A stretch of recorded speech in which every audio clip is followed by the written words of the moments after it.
Ao iniciarmos o estudo do Evangelho segundo o Espiritismo, então o Evangelho segundo o Espiritismo de Allan Kardec, que era o pseudônimo do professor Hipólito Leon Denis Arrivaio, da editora FEB, a 129ª edição de 2009, Rio de Janeiro.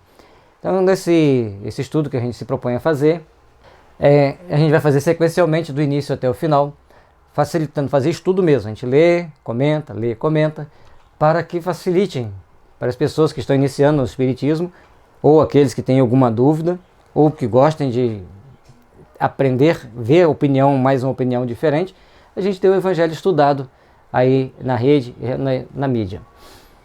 Então nós vamos começar agora com o prefácio. Os Espíritos do Senhor, que são as virtudes dos céus, qual imenso exército, que se movimenta ao receber as ordens do seu comando, espalham-se por toda a superfície da terra e, semelhante a estrelas cadentes, vem iluminar os caminhos e abrir os olhos aos cegos. Então, nós estamos vendo, está nos mostrando que nós temos que observar que esses espíritos que vêm trazer essa mensagem, que vêm trazer para nós o Evangelho na época que trouxe a doutrina espírita, eles obedeciam a uma ordem superior, uma ordem divina, para que então estabelecesse uma nova visão da religiosidade na Terra, que a gente visse a religião não apenas como aquela situação que a gente vai no final de semana, mas uma religião que a gente tem que dedicar ao nosso próximo, que nós temos que trabalhar pelo nosso semelhante, que nós temos que buscarmos a sermos úteis naquilo que nós viemos a fazer. É o que a gente vai ver ao longo da doutrina, todo o estudo da doutrina espírita. Eu vos digo, em verdade, que são chegados os tempos em que todas as coisas hão de ser restabelecidas no seu verdadeiro sentido, para dissipar as trevas, confundir os orgulhosos e glorificar os justos. Portanto, é importante que a gente tenha a ideia de que no momento que nós estamos vivendo, por mais situações complexas e conturbadas podem parecer, é um momento ímpar para a nossa existência, porque as coisas terão de ser restabelecidas, né? O Evangelho terá que ser praticado, nós teremos que mudar nossos conceitos e dar um verdadeiro sentido para todas as coisas que estão acontecendo. A doutrina espírita nos permite fazer várias interpretações filosóficas, mas aliviam as nossas dores. É filosófica, mas aliviam as nossas dores. É importante a gente entender isso. Confundir os orgulhosos e glorificar os justos. Os orgulhosos estarão sempre achando que vão levar vantagem, estão sempre achando que vão estar numa posição de destaque, ou que são o próprio destaque, mas a justiça divina nos dá outras oportunidades de refletirmos sobre isso e buscarmos entender de uma forma mais ampla os fatos do dia a dia. Certamente que todos nós temos a nossa interpretação, temos que respeitar a interpretação de A, de B e de C, mas construirmos a nossa lógica de raciocínio pautada numa sabedoria divina ampla, da mais ampla possível. As grandes vozes do céu ressoam como sons de trombetas, e os cânticos dos anjos se lhes associam. Nós vos convidamos a vós, homens, para o divino concerto, tomai da lira, fazei uníssonas vossas vozes, e que, no hino sagrado, elas se estendam e repercutam de um extremo a outro do universo. A refletirmos sobre esses ensinamentos, refletirmos sobre as possibilidades desses ensinamentos é fundamental para a nossa existência. Precisamos aprender a refletir, aprender a pensar sobre como estamos agindo, de que forma precisamos agir, como podemos ser mais úteis. Então, a todo momento nós temos que ser mais reflexivos, refletir mais sobre os fatos, refletir mais sobre as situações. Tornar uníssonas as nossas vozes, ou seja, fazer com que as nossas vozes se unam em prol de um objetivo comum, se unam em prol de estabelecermos uma meta de crescimento espiritual, de realizações espirituais e de buscarmos, cada etapa da nossa existência, fazermos um pouco pelo nosso semelhante, um pouco por nós mesmos. E esse hino sagrado, que é o hino do amor, do bem, da fraternidade, da solidariedade, da compaixão, deve ser tocado em nossa harpa áurica, em nossa alma, para que nós estejamos sempre em sintonia com o divino bem, com o centro do universo, com aquele centro de luz fulgurante a gerar constantemente a energia de sustentação para toda a vida de todas as galáxias. Homens, irmãos a quem amamos, aqui estamos junto de vós, amai-vos também uns aos outros, e dizei do fundo do coração, fazendo as vontades do Pai, que estás no céu, Senhor, Senhor, e podereis estar no reino dos céus. O Espírito de verdade. Podemos dizer Senhor, Senhor, para estarmos no reino dos céus, mas desde que façamos a vontade do Pai que está nos céus. Então tem uma condição. E lembrando que os Espíritos deixam bem claro, nós somos os homens da terra, aqueles a quem eles muito nos amam. Então nós temos que aprender a trabalhar pelo bem, pela fraternidade, pela construção de um mundo melhor, porque estaremos edificando esse bem em nós mesmos. A instrução acima, transmitida por via mediúnica, resume a um tempo o verdadeiro caráter do Espiritismo e a finalidade desta obra. Por isso foi colocada aqui como prefácio. Então, de todas as mensagens que o Kardec recebeu, essa ele trouxe como prefácio porque ela fazia um resumo, uma síntese, e é muito bem escrita, né? A gente lê, são 4 parágrafos praticamente, 5, mas de uma grande consistência, muitas informações importantes de uma vez só, mostrando ser uma mente muito superior que está passando essas informações, que passa as informações para nós. Agora nós vamos para a parte da introdução. Continuando o nosso estudo do Evangelho segundo o Espiritismo, o objetivo desta obra, na parte da introdução. Aqui nós temos os livros básicos da doutrina, Evangelho, Céu e Inferno, Livro dos Médiuns, Livro dos Espíritos, que é o Espiritismo, a Gênese e a foto do Kardec. Ressurreição e reencarnação. A reencarnação fortalece os laços de família, ao passo que a unicidade da existência os rompe. Instrução dos Espíritos. Limite da encarnação, necessidade da encarnação. Podem dividir-se em 5 partes as matérias contidas nos Evangelhos: os atos comuns da vida do Cristo, os milagres, as predições, as palavras que foram tomadas pela Igreja para fundamento dos seus dogmas e o ensino moral. As 4 primeiras têm sido objeto de controvérsias, a última, porém, conservou-se inatacável. O Kardec vai continuar a fazer a dissertação e vai nos mostrar que as primeiras, com relação aos milagres, sempre tem discussões, cada um tenta acreditar de uma forma. A vida do Cristo, a mesma coisa. As predições, as palavras que foram tomadas por motivo de dogma, cada uma delas tem uma razão de ser. E cada pessoa se apegam a um foco, a um dado, dão importância a uma situação dessas. O que nós precisamos é procurar fazer uma observação mais ampla, mais completa e procurar vermos principalmente a parte moral. Diante desse código divino, a própria incredulidade se curva, é terreno onde todos os cultos podem reunir-se estandarte, sobre o qual podem todos colocar-se, quaisquer que sejam suas crenças. Portanto, jamais ele constitui matéria das disputas religiosas, que sempre, por toda parte, se originam das questões dogmáticas. Então, as pessoas criam muitos dogmas, muitos atritos sobre determinadas situações, e a gente pode resolver pela racionalidade. Portanto, fora da caridade não há salvação.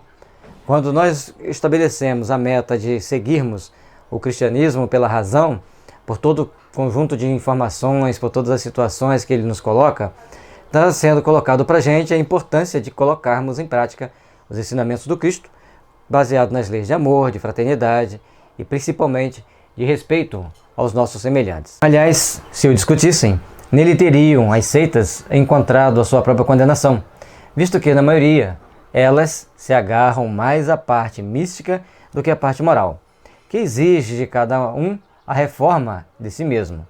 Para os homens, em particular, constitui aquele código, uma regra de proceder que abrange todas as circunstâncias da vida privada e da vida pública, o princípio básico de todas as relações sociais que se fundam nas mais rigorosa justiça. E, finalmente, e acima de tudo, o roteiro infalível para a felicidade vindoura, o levantamento de uma ponta do véu que nos ocultava a vida futura. Essa parte é a que será objeto exclusivo desta obra. Então nós estamos, dentro desse estudo, o Kardec está nos mostrando que o Evangelho é riquíssimo de informações, continua tendo as suas funções, mas do ponto de vista espírita nós vamos pegar, vamos valorizar, principalmente aquela que diz respeito à parte moral. Então, tudo aquilo que tiver relação com o moral das pessoas, com a moral que a pessoa deve apresentar, essa sim é que vai ser o foco, vai ser o centro das atenções, é onde a gente vai ter que saber observar a parte mais importante de todo o conjunto de situações onde nós vivemos. Como eu posso tratar meu semelhante? Da forma que eu gostaria de ser tratado. Como eu gostaria que as pessoas lidassem comigo no trânsito. Então eu devo tratar todas da mesma forma, lidar todas do mesmo jeito. Na maioria das vezes, nós nos apegamos muito a uma causa, de ver apenas o nosso lado, xingamos o outro e esquecemos que nós temos que ver como nós temos agido. Toda gente admira da moral evangélica, todos lhe proclamam a sublimidade e a necessidade. Muitos, porém, assim se pronunciam por fé, confiados no que ouviram dizer, ou firmadas em certas máximas que se tornaram proverbiais. Mas aqui atrás nós deixamos de pegar uma coisa muito importante. As relações sociais que se fundam na mais rigorosa justiça devem ter como padrão, como patamar de referência, a parte moral do Evangelho. Isso é importante que a gente guarde. Quando Kardec enxergou isso, no livro Qualidade Holística que a gente está para lançar, a gente comenta sobre, temos que procurar observar com bastante atenção, com bastante cuidado, a forma com que a gente lida com as situações adversas, a forma com que a gente lida no nosso dia a dia, para que a gente possa ver como a gente se comporta perante o Evangelho e como o Evangelho fala-nos no íntimo para que a gente venha agir de uma forma melhor. Todos nós precisamos estar melhores, precisamos estar com o coração mais aberto ao bem, à fraternidade e principalmente ao amor universal. Então nesse estudo aqui, nessa outra parte aqui do parágrafo, a moral evangélica é muito observada, muito reverenciada, muito admirada, mas nós precisamos ter muita força para colocá-la em prática. É a nossa necessidade colocar em prática as leis morais, as leis do Evangelho. Não adianta a gente querer botar a culpa no Joãozinho, no Manelzinho, em outras situações, se a gente não faz a nossa parte de buscarmos colocar em prática aquilo que a gente tem estudado. E para não deixar dúvida do que é certo, do que é errado, Kardec, muito sabiamente, pegou essa parte moral e explicou-a para nós, que a gente vai ver ao longo dos estudos. É um estudo muito interessante, que nos traz oportunidades de nos autoconhecer e ver como é bom ser bom. Poucos, no entanto, a conhecem a fundo, menos ainda são os que a compreendem e lhes sabem deduzir as consequências. A razão está, por muito, na dificuldade que apresenta o entendimento do Evangelho, que, para o maior número dos seus leitores, é ininteligível. Então, muitas das vezes, quando a gente vai ler o Evangelho, às vezes temos muita dificuldade de entender determinadas situações, determinadas máximas, porque quando Jesus está falando, e como foi escrito para nós, relata uma situação. Quando a pessoa que está fazendo o estudo do Evangelho, ele conhece a cultura hebraica, conhece a cultura judaica, aí aquelas informações são diferentes. Logicamente que a gente vai nos ater ao comentário espírita dentro daquilo que o Espiritismo traz para nós, aquilo que nós buscamos entender com o Espiritismo, facilitando o entendimento das pessoas, porque para muitas pessoas, principalmente para quem está iniciando, tem uma certa dificuldade de entender o Evangelho. Todos nós temos, mas para alguns ela fica um pouco mais evidente. A forma alegórica e o intencional misticismo da linguagem fazem com que a maioria o leia por desencargo de consciência e por dever, como leem as preces, sem as entender, isto é, sem proveito. Passam-lhes despercebidos os preceitos morais, disseminados aqui e ali, interessados na massa das narrativas. Impossível, então, apanhar-se o conjunto e torná-los para objeto de leitura e de meditações especiais. Bom, quando a gente está estudando para fazer um concurso, é comum a gente botar uma bolinha no canto dos parágrafos para marcar. Esse é importante, esse dado aqui eu estou em dúvida. Então a gente coloca ali um símbolo, uma bolinha, uma estrela, um triângulo, para representar aquilo que nós temos de dificuldade, aquilo que nós temos de melhor entendimento dentro do estudo do Evangelho.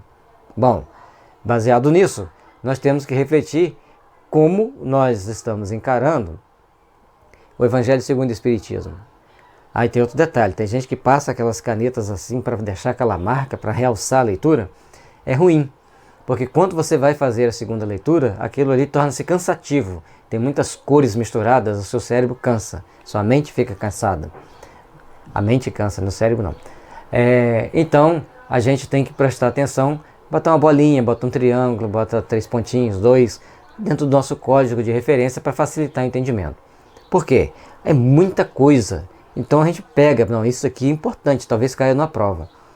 E nas nossas provas da existência da Terra, o que a gente vai deparar como necessidade evolutiva, como necessidade da gente encontrar no dia a dia os nossos melhores pontos de apoio?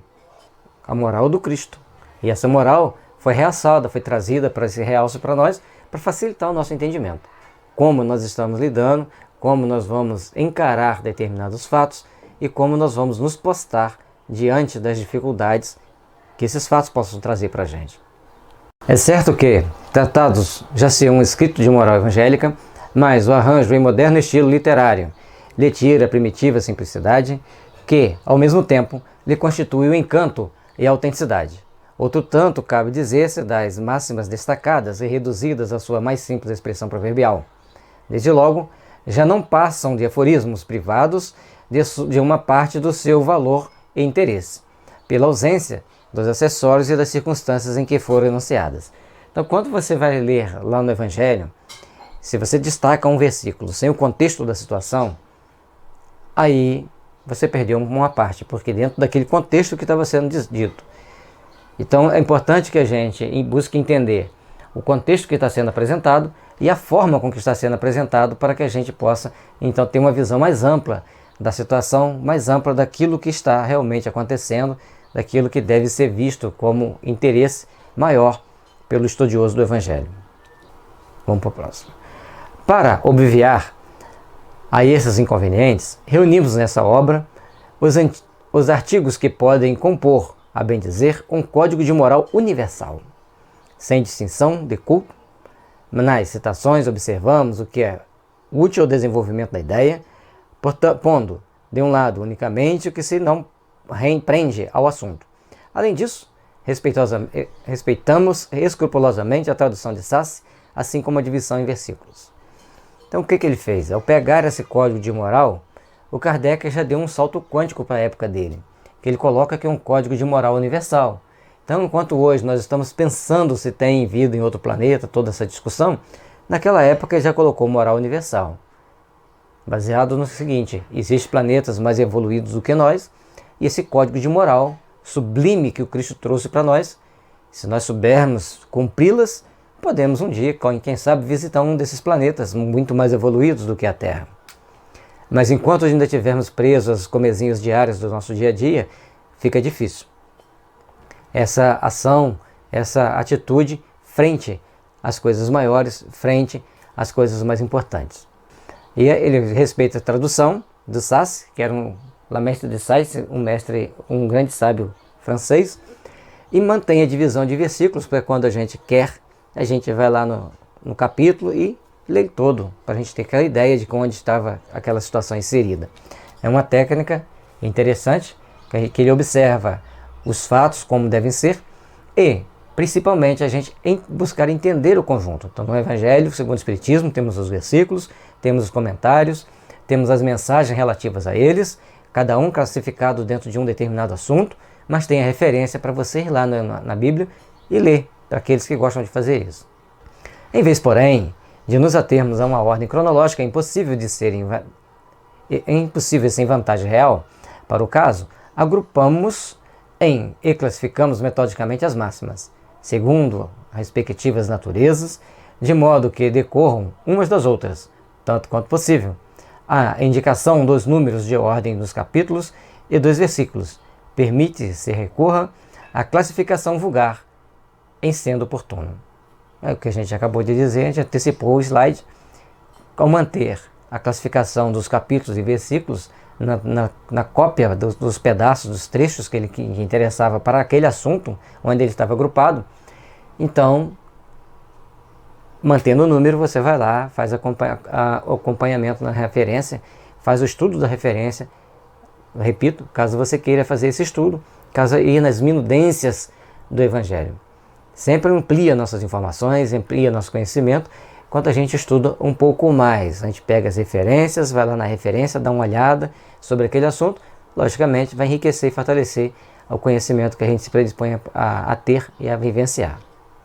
Esse, entretanto, seria um trabalho material que, por si só, apenas teria secundária utilidade. O essencial era pô-lo ao alcance de todos, mediante a explicação das passagens obscuras e o desdobramento de todas as consequências, tendo em vista a aplicação dos ensinos a todas as indicações da vida, as condições da vida. Foi o que tentamos fazer com a ajuda dos bons espíritos que nos assistem. Então Kardec está dizendo que ele fez um comentário que simplesmente separar pelos tópicos seria um trabalho apenas meramente material. A parte mais importante era criar um mecanismo que pudesse explicar essas passagens que estariam obscuras, dando um desdobramento diferenciado, dando uma interpretação melhor e fazendo com que a gente entenda as consequências futuras das nossas ações e dos nossos atos frente ao dia a dia, frente às adversidades. Tomou uma atitude errada, qual a consequência que tem? Então, tudo nessa vida tem consequência, tem fatores determinantes que nós precisamos de nos vigiar sempre, para não cometermos erros. E onde que a gente vai buscar a fonte de inspiração para saber se estamos agindo corretamente? No Evangelho. Ao lermos o Evangelho, vamos comparar a atitude que eu estou tomando com a atitude que eu deveria tomar pelo que está no Evangelho. Então vou ver se eu estou mais certo ou se eu estou mais errado, ou onde eu preciso me melhorar. Esse é o trabalho que nós temos que buscar fazer, que nós temos que procurar estar sempre colocando em prática. Muitos pontos dos Evangelhos, da Bíblia e dos autores sacros, em geral, só são ininteligíveis, parecendo alguns até irracionais, por falta da chave que faculte se lhes apreenda o verdadeiro sentido. Esta chave está completa no Espiritismo, como já o puderam reconhecer os que têm estudado seriamente, e como todos, mais tarde, ainda melhor o reconhecerão. Então, quando a gente pega a doutrina espírita para a gente realmente estudar, para a gente realmente adquirir os conhecimentos necessários, para a gente ver, aqui eu preciso de aprender, isso eu preciso de aprender, isso aqui é importante para mim. E, logicamente, na doutrina espírita, a gente praticamente precisa de aprender tudo, mas dá ênfase, dá um toque a mais para a gente aprender. Então, isso vai facilitar o nosso aprendizado, vai fazer com que a gente saiba que nossas atitudes têm uma consequência no futuro, e esse futuro pode ser amanhã, pode ser daqui a uma hora, e nos dá pontos de referência para reflexões. E com isso, os nossos mentores espirituais, nossos amigos espirituais, podem nos intuir para que a gente cometa menos erros e mais acertos. O Espiritismo se nos depara por toda parte, na antiguidade e nas diferentes épocas da humanidade. Por toda parte se lhe descobrem os vestígios nos escritos, nas crenças e nos monumentos.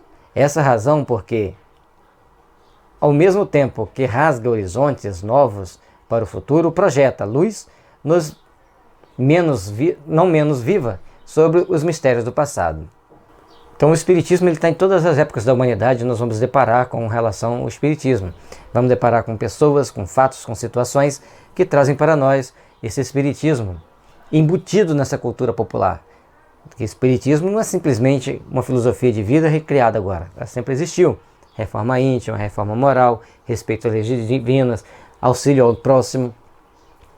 Tudo isso fortalecendo aquilo que Jesus ensinou para nós que nós deveríamos fazer. Como complemento de cada preceito, acrescentamos algumas instruções escolhidas dentre as que os espíritos ditaram em vários países e por diferentes médiuns. Se elas fossem tiradas de uma fonte única, houveram talvez sofrido uma influência pessoal ou a do meio, enquanto a diversidade da origem prova que os espíritos dão espontaneamente, indistintamente e também espontaneamente nesses ensinos, e que ninguém a esse respeito goza de qualquer privilégio. Então, as informações que o Kardec complementa no final, vem normalmente a instrução dos espíritos, aí vem lá algumas mensagens. Aquelas mensagens foram trazidas por diferentes médiuns, em diferentes locais, em diferentes países, mostrando que se você tivesse recebido todas as lições, todas as mensagens em um só país, você poderia estar incorrendo no erro de ser intuído por um único espírito que queria impor aquela ideia, ou por um grupo de pessoas que pensava daquele jeito. Portanto, ele ainda fala questão do meio, onde houver talvez sofrido a influência pessoal ou do meio. Então, se um espírito judeu vai passar uma mensagem, se ela for muito diferente, a pessoa fala, mas por que está tão diferente? Qual o meio que ele está vivendo? Então, mas vários espíritos judeus passam mensagem em vários lugares do mundo, com o mesmo teor, com o mesmo conteúdo, com o mesmo patamar, faz-nos entender que ali tinha um princípio superior sendo adotado e que nos levaria a melhor agir, melhor compreender e melhor realizar pelos futuros que nos esperam. Esta obra é para uso de todos, dela podem todos aurir os meios de conformar com a moral do Cristo. O respectivo proceder aos espíritas oferece aplicações que lhes concernem de modo especial, graças à relação estabelecida doravante e permanentemente entre os homens e o mundo invisível. Então, uma coisa muito importante que ele colocou, o Evangelho segundo o Espiritismo é para todas as religiões. Todas aquelas religiões que querem ter um melhor conhecimento, que querem ter melhor condições de ajudar aos seus seguidores, porque ele vai trazer esclarecimento para as pessoas, ele vai trazer esclarecimento para as massas. E com isso, óbvio que a pessoa terá melhor condição de ajudar aquela sua comunidade. Então não é exclusividade da doutrina espírita ou do Evangelho segundo o Espiritismo. É um livro para ser usado por todas as pessoas que estão à busca de uma informação do mundo espiritual. A lei evangélica que os próprios espíritos ensinaram a todas as nações já não será letra morta, porque cada um a compreenderá e se verá incessantemente compelido a pô-la em prática. O conselho de seus guias espirituais. As instruções que promanam dos espíritos são, verdadeiramente, as vozes do céu que vêm esclarecer os homens e convidá-los à prática do Evangelho. Quando a gente vê todas essas informações, elas têm um motivo, elas têm um objetivo, fazer com que nós nos tornemos melhores. E os espíritos ensinam em todas as nações, não é exclusividade de um ou outro país. Portanto, quando o espiritismo estava nascendo, a maioria das pessoas que o seguiam eram franceses. E hoje, o Brasil é o maior país espírita do mundo. Então, todas as nações estão aqui inseridas e o Brasil vai dando esse aporte para que os outros possam se tornarem espíritas, para criar centros espíritas em outros países, fazendo a nossa parte de ajudar as pessoas a se melhorarem. E questão as instruções que promanam dos espíritos são verdadeiramente as vozes do céu, que vêm esclarecer aos homens e convidá-los à prática do Evangelho. Então, essa prática do Evangelho, que é mostrada aqui, à medida que a gente vai conhecendo o Evangelho, que a gente vai estudando, a gente vê que ela é um código de regras, um código de leis universais e que nós devemos procurar seguir, que nós devemos procurar colocar em prática na nossa vida a sua essência, aquilo de melhor que ele tem ali para nós. Aqui tem um número 1zinho, não voltar lá nele. Então, quando ele está falando dos privilégios, qualquer privilégio, né, ninguém a esse respeito goza de qualquer privilégio com relação à comunicação dos espíritos, de ser um privilegiado, só ele receber aquelas mensagens. Não, várias pessoas recebem. Lógico, cada uma com a sua patamar, cada uma com a sua facilidade, com a sua dificuldade. Houvéramos, sem dúvida, podido apresentar sobre cada assunto maior número de comunicações obtidas de uma porção de outras cidades e centros, além das que citamos. Tivemos, porém, de evitar a monotonia das repetições inúteis e limitar a nossa escolha a que, tanto pelo fundo quanto pela forma, se enquadravam melhor no plano desta obra, reservando para publicações ulteriores a que não puderam caber aqui. Então, ele recebeu muitas comunicações, filtrou, separou a essência, aquelas que eram mais importantes, aquelas que eram que estavam mais bem escritas, as melhores no caso, e deixou as outras guardadas. Outras oportunidades ele poderia publicar, só não daria para publicar todas juntas, então publicando em outras oportunidades. Quanto aos médiuns, abstivemos-nos de nomeá-los. Na maioria dos casos, não os designamos a pedido deles próprios, e assim sendo, não convinha fazer exceções. Ao demais, os nomes dos médiuns nenhum valor teriam acrescentado à obra dos espíritos. Então, os médiuns que têm que passar a mensagem não estão aqui, a gente não vai ter essa condição de saber quem é quem que recebeu aquelas mensagens, apenas alguns, os espíritos que assinaram a mensagem, e eles trouxeram essas informações para todos nós, baseado no Evangelho do Cristo, esclarecendo o Evangelho do Cristo, para que a gente pudesse se tornar melhor. Mencionados, mas não fora, então do que satisfazer o amor próprio, coisa a que os médiuns verdadeiramente sérios nenhuma importância ligam. Compreendem eles que, por ser meramente passivo, o papel que lhes toca, o valor das comunicações, em nada lhes exalça o mérito pessoal, e que o trabalho pueril envadecerem-se de um trabalho, e que seria pueril envadecer-se de um trabalho de inteligência ao qual é apenas mecânico o concurso que prestam. Mas, o que ele está colocando? Que nós temos que procurar entender que a atividade do médium numa comunicação é muito mecânica, praticamente mecânica. Ele está sendo apenas um instrumento, então ele não tem que se envaidecer. Ele recebeu uma mensagem bonita.